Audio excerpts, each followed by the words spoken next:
Hi, my name is Yasu from Japan, and in my video, I introduce and drink Japanese sake. And today, I'm drinking the one from Wakayama Prefectures.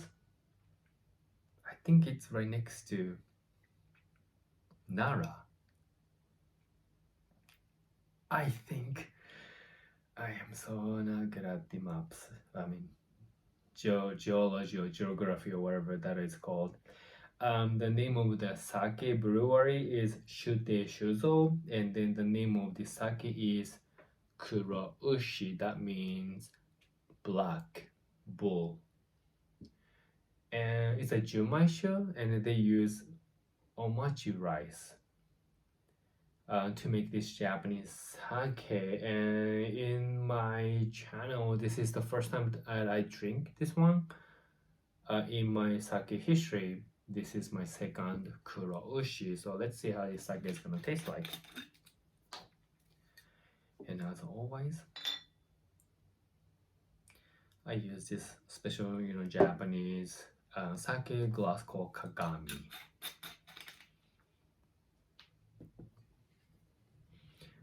I like the design. So, cheers. The first of all is smell.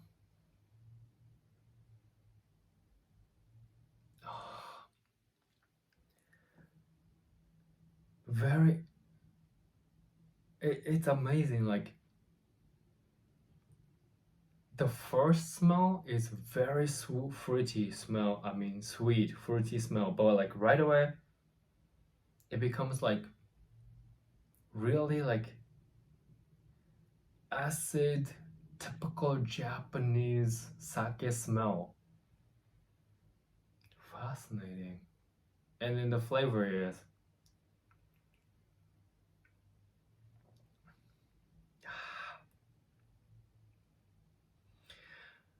I personally like it, but based on my experience, certain people love this sake, but certain people cannot drink this sake.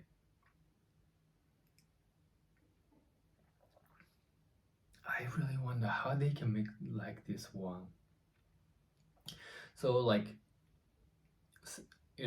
when I drink it, at first, very fruity, sweet, flavor. It really goes into my mouth, but right away, it becomes that very distinctive, typical Japanese sake flavor, which a lot of younger people don't like. It's sour and then slash bitter. Personally, I like this white all. Oh my god, very amazing. Like by using omachi rice, and they actually make it this way. Oh, by the way, this Shute Shuzo, I actually checked their website, and they really emphasizing they are very careful and dedicated to use water that they think it's the best fit for the sake. And I can just I think I can feel it in this sake. And then Wakayama prefecture is really struggling with the population declining. I think by the end of this year, like they will the number of the population might go down below 900,000. It's just not good. So if you're in Japan, because the border is open, drink Kuroushi, and then let's support, of course, Shute Shuzo, but like the Wakayama prefectures. That's really the only way, and that's really the only answer to the population issues. Get the economy back, and then make people more richer, and that's the way to go. Anyway, so the topic that I want to talk about is the border has been shut, and then the Japanese government didn't really welcome foreign tourists more than 2 years, which is really unfair and which is really not good. And JTA, it's called Japan Travel Agency. They conducted a survey on people and then the company that runs um, Airbnb style properties, accommodations. In Japanese, it's called minpaku.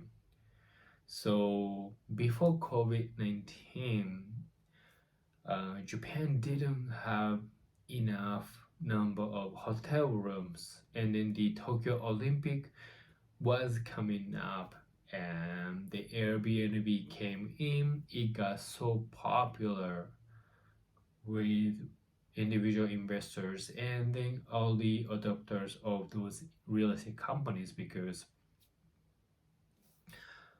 the yield, the return of investment, if people run with Airbnb style rental scheme, suddenly the return became like 13% or sometimes 24%.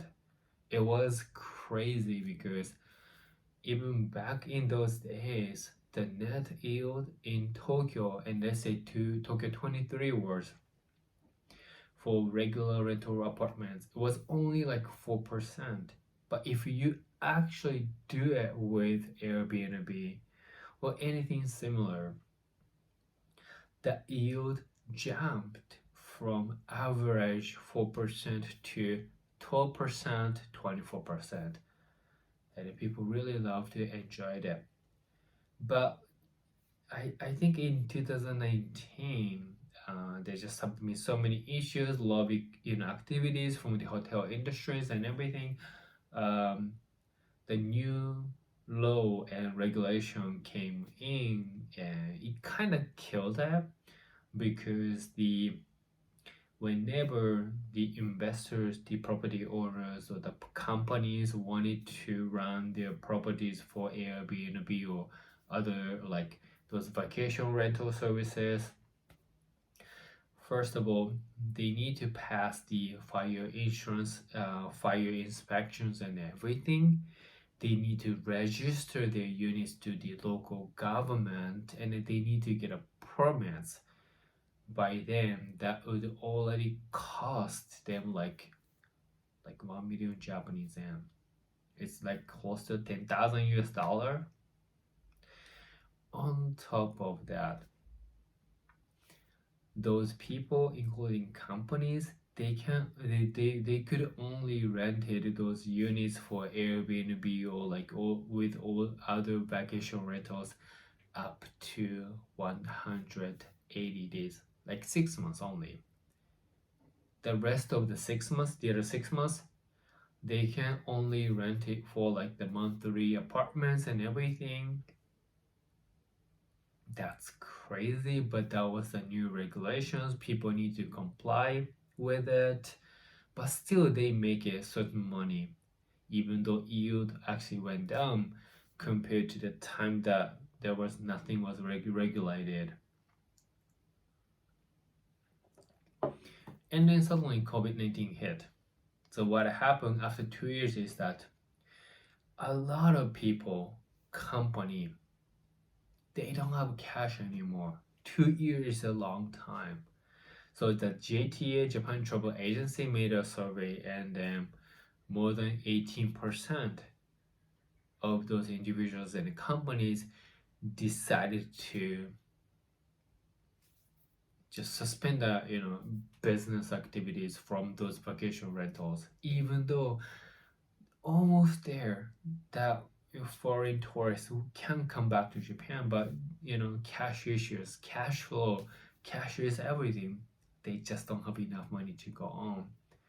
And then like yesterday there was a big news about like one of the most iconic popular like guest house in Kyoto.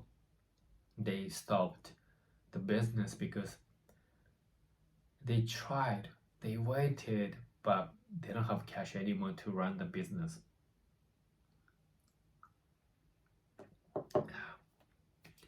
I'm not sure if those people are Japanese or foreign investors, but here's the thing.